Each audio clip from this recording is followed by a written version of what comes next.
iku wis ngarani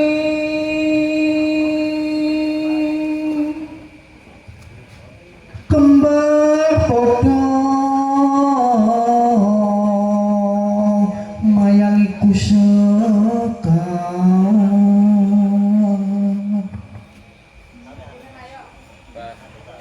hadenge kembang jambe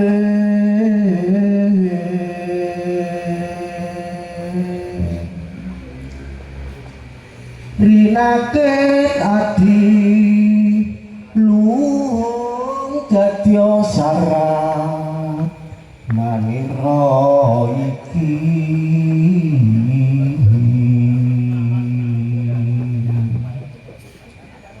manten jaluran estri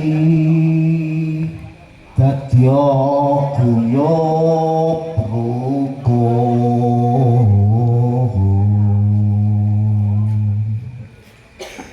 pinarcaya ing Hyang Sukma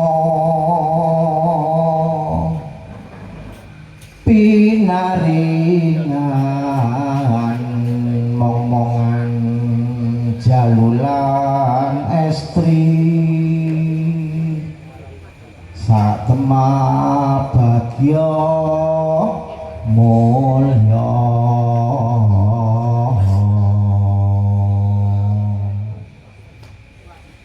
bisa ketipun wiwiti ya Mas ya, siap ya.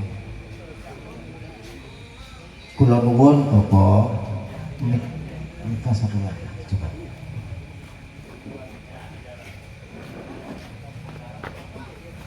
Cek sendiri aja boleh? Bagus ya. Iya satu lagi Mas. Makanya nanti kalau di solawat. Oh gitu. Disalin ya bro? Disalin. Sini nggak apa-apa, salin aja nanti harus.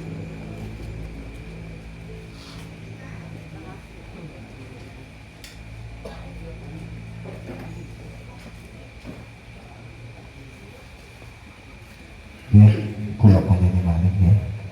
Kula nuwun Bapak wonten wigatos punapa kula dipun aturi tindak wonten ing mriki. Monggo. Adi Mas Sarwaya Jati. Ing dalu kalenggahan punika kula ketangisan anak kula estripun Roro Lia Dwi Utami ingkang ing benjing-injing badhe nambut silaning akrami. Mugi antuka tumuluning wahyu jodho ingkang punika keparunga kawula hangresaya dumateng panjenengan. Mugi kersa anggo padi tumuluning wahyu jodho ingkang awujud kembar mayang kangge hanjangipun panggihing pinanganten kekalih. Dene sampun pikantuk mugi lajeng kersa hamboyong kaasta tumuju ing wiswa pawiwahan mriki. Inggih. Ngestokaken dawuh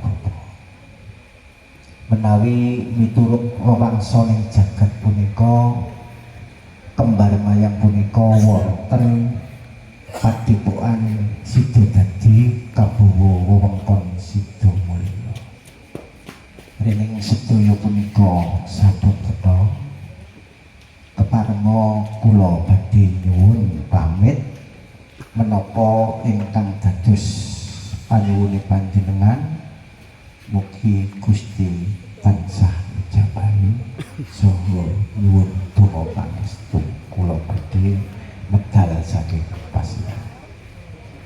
Inggih nderekaken sugeng tindak Adi Mas Sarwaya Jati. Mugi lampah panjenengan manggih rahayu sapen saking paringa pringga boyoning marga. Nggih keparenga kula badhe nyuwun pamit Bapak.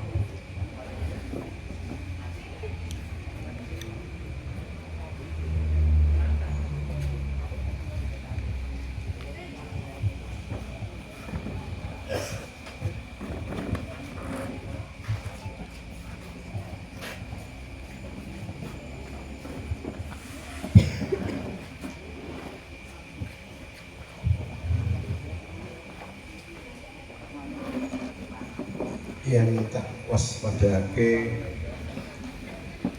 kahanan ing wong iki kok beda karo kahanan padatan. mungguh arep ana apa? Sapa sing arep teko nang padepokan ini? Ya tak tunggune tak antine sama karo aku. Kayane kok arep enek sing teko. Ya karena dari waktu tak pulang.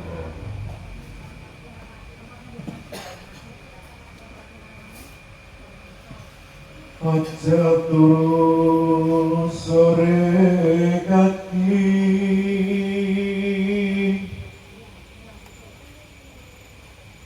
ana dewa ngalang jagat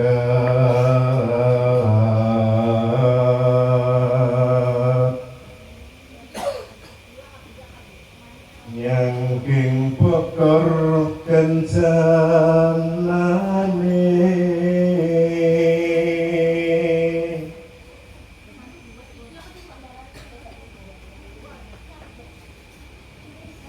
isine tungotetlah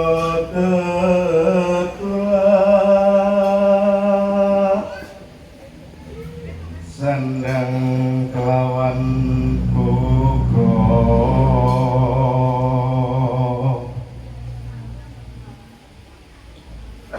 yaiku bagianipun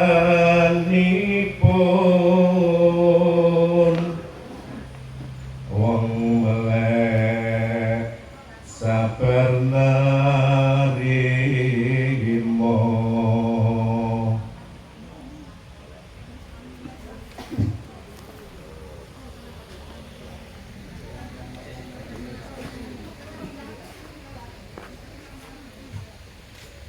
Nuwun Kiai, monggo bisa monggo kepareng kula badhe nyuwun pirsa menapa leres ten mriki punika padepokan Sedadi Bapa. inggih leres di sana. Monggo pinarak langgeng rumiyin. Kula aturi hanepangaken panjenengan menika kaparingan asma sinten saking pundi lajeng wonten wigatos menapa sowan panjenengan padepokan iki. Nggih, kepareng hanepangaken Kiai nami kula pun saraya jati. Ya kula sak pangambiyung menika saking Jalan Kawasan RT 6 Kampung Jawa Sangasanga. Lah wigatos kula tindak wonten ing mriki sak pangambiyung menika Hanayai dawuh saking panjenenganipun Bobo Simartono sekalian garwa dipun utus Mupadi tumurune Wali Jodo ingkang sampun cumondhok wonten ing Kembar Pemayang. Kangge syarat sarana ngemang-emangaken putra putrinipun ingkang paring asma Lia Dewi Utami. Ugi kangge hanyangkepi panggihing manten wonten ing biji-biji. Lah menapa leres ten mriki punika durungipun Kembar Mayang Kyai. Nuwun inggih leres di sana. Nggih wonten padepokan niki sumondhonipun Kembar Mayang menika. Nggih panggih kalian sang Kyai nggih menika ingkang dipun kersakaken Bobotono sekalian garwa. Lah saderenge niki nggih nuwun sewu. Kembar Mayang menika menawi dipun aji regine pinten, menawi mawi lelirune punapa waton kula saged mboyong Kembar Mayang punika Kyai. Miturut wangsaning jagat kembar mayang menika boten saged dipun tumbas kanthi punapa kemawon, namung sinten to ingkang saged anegesi kanthi jangkep lan trep menika nggih saged pamboyong kembar mayang menika. Kejawi menika pamboyonging kembar mayang kedah dipun asta dening Jejaka lan Kenyodumas ingkang pungkasan boten ketang sak padha rong padha kembar mayang menika kedah dipun joponi mawi rengeng-rengeng kembang supados kembar mayang menika wonten pamoripun lan boten alun. Lah dalana kok abot temen ya sampeyan. Namung boten menapa kula sampun kadung sesambetan kali Bapak Sumartono sedaya menika badhe kula usanani nyuwun pangestunipun Bapak. Sekar manca warna punika ugi dipun sebat kembar mayang. Jangkepipun kembar mayang kayu klepu dewa daru cengkir gading kendhit pitu sadak lawu. Lah tegesipun kembar punika padha mayang punika nur utawi caya. Dados kembar mayang punika mujudaken gegere jaler estri punika sak temene padha ananging wadahe ingkang benten. Lah nur caya wau lenggahe wonten rasa sejati. Dados tiyang jejuduhan punika kedah saged nunggalaken raos kangge ambabar ketentreman sarta kangge anglar pakati ingkang luhur ingkang winastan garwa inggih menika sigalane nyawa. Kayu klepu dewa daru, kayu menika kayun, klepu klepek dewa titah ingkang luhur, daru menika derajate gesang. Dados tiyang gesang punika kedah gadhahi gegayuhan jumbuh kali kepudangan tiang sepuh sageta dados satriyane bangsa Tama ingkang saged memayu hayuning kaluwarga. Cengkir gading kendhit pitu, cengkir kencenge pikir gading gadang kendhit menika pangket ingkang kiyat dados kali-kaline kedah saged ngiket katresnan. Manunggaling karsa arsa giluga rasane namung sajuga kanjita. Sadak lawe biyen sanak utawi kanca saiki dadi judulan. Mekaten kala wau namine utawi tegese kembar mayang. Syarat ingkang nomor kalih boten ketang sak padha rong padha kedah dijoponi kanthi rengen-rengen. Sugeng mitangetaken Bapak. Duwe muni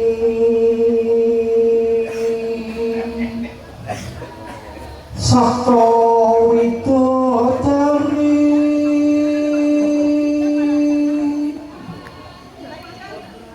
Kyoto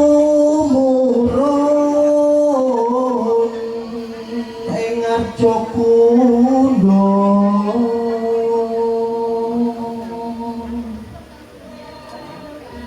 Ngasta Puspitorino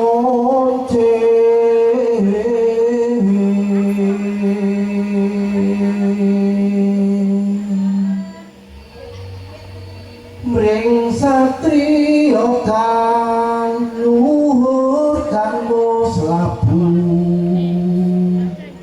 abet mring Gusti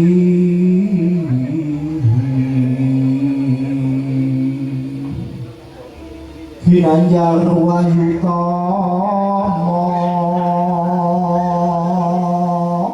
Sekar Dewa Daru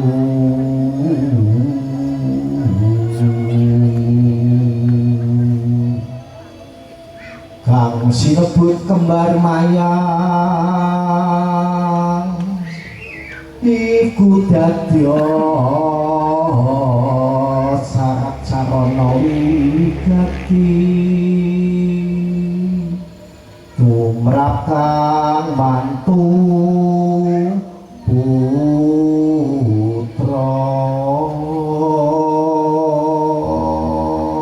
namung semanten gawe kula Kyai menawi leres lan lepatipun kula sumanggaken. Sang Saraya Jati kula mboten nyono bilih panjenengan ingkang saged anegesi kanthi trep lan jangkep anggo menawi sampun dados kedating jagat bilih panjenengan ingkang kuawi amboyong kembar mayang. Wekdal menika kembar mayang kula pasrahaken monggo kula haturi hanampi. Nggih matur nuwun kula Kyai kula tampi kanthi bingaing manah kanthi renaning pangabdi. Sedaya menika sampun cekap keparenga kula badhe nyuwun pamit badhe mulya wonten ing kembar mayang punika badhe kula pasrahaken kaliyan Bodo Sumartono kangge syarat sarana panggih temanten wonten ing benjing-benjing. Inggih kula namung saged nderekaken sugeng kundur saha ngaturaken puji donga dhumateng Gusti mugi lampah panjenengan sakadang ngantos dumugi ing dalem tansah manggih rahayu sepen saking sambikala marga. Nggih ketarga kula badhe nyuwun putra.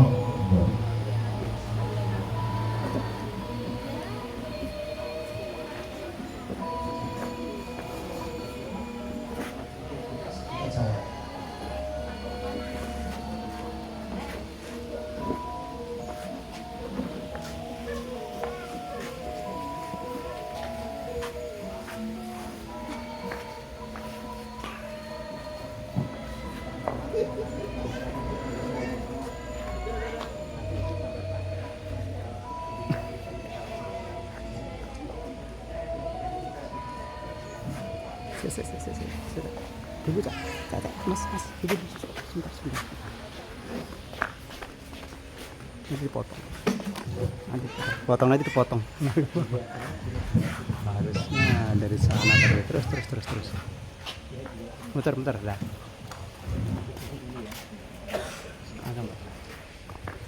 Kula nuwun Bapak. Niki awit saking berkahing Gusti saha pangestu panjenengan kula sampun kuwawa boyong wonten ing kembar mayang. Wekdal punika badhe kula pasrahaken menawi benjing saged kangge syarat sarana panggih temanten wonten ing benjing-benjing. Adi Mas Saraya Jati kula tampih kanthi bingahing manah awit saking berkah saha pitulunganipun panjenengan menapa ingkang kula kersakaken saged kalampahan kula sekeluarga namung saged mutraken matur nuwun dhateng panjenengan. Nggih sami-sami Bapak.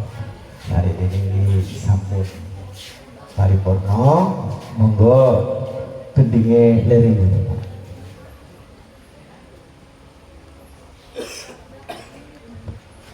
Paramang sekalian diikuti gendingan lering biar ini ditempatkan kembar mayang ditempatkan sebelah sini. tanduremus sumile ijo riyo tak sentuh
Para rawuh kakung Sunawana Putri paripurna adicara langkaan ugi panebuse kembar maya.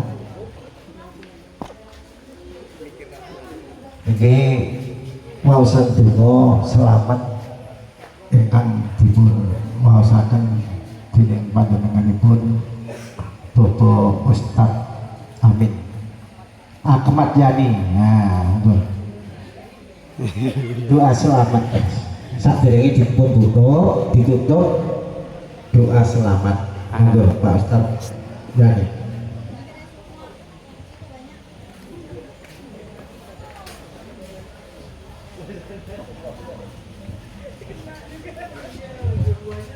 Al-Fatihah.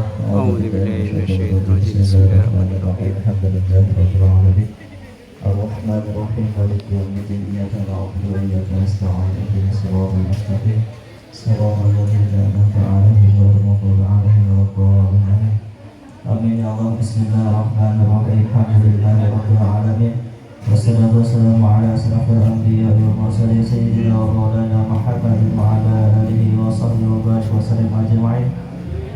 Allahumma ighfir lana dhunubana wa liwalidina warhamhum kama rabbayana shaghira wa li jami'il muslimina wal muslimat wal mu'minina wal mu'minat al ahya'i minhum wal amwat wa tabi' bainana wa bainahum bil khairat rabbi ighfir warham wa khairur rahimin wa la hawla wa la quwwata illa billahil 'aliyyil 'azim.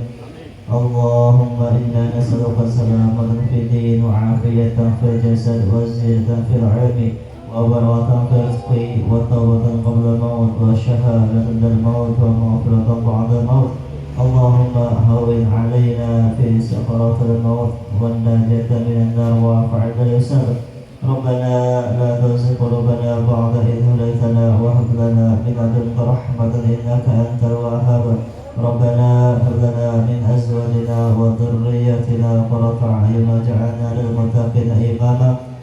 ربنا ظلمنا أنفسنا وإن لم تغفر لنا وترحمنا لنكونن من الخاسرين. ربنا تقبل منا إنك أنت السميع العليم وتب علينا إنك أنت التواب الرحيم.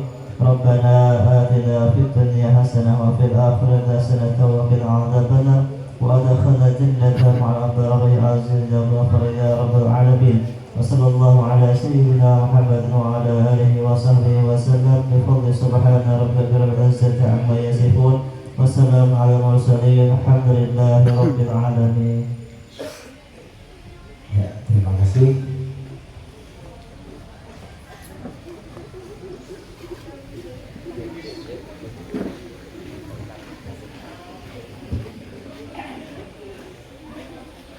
Para rawuh kakung Sunawana Putri ingkang pantosipun sagungan panghormatan paripurna adicara langkaan ugi ngupadi tumuruneng wayu judha Nebus Kembar Mayang.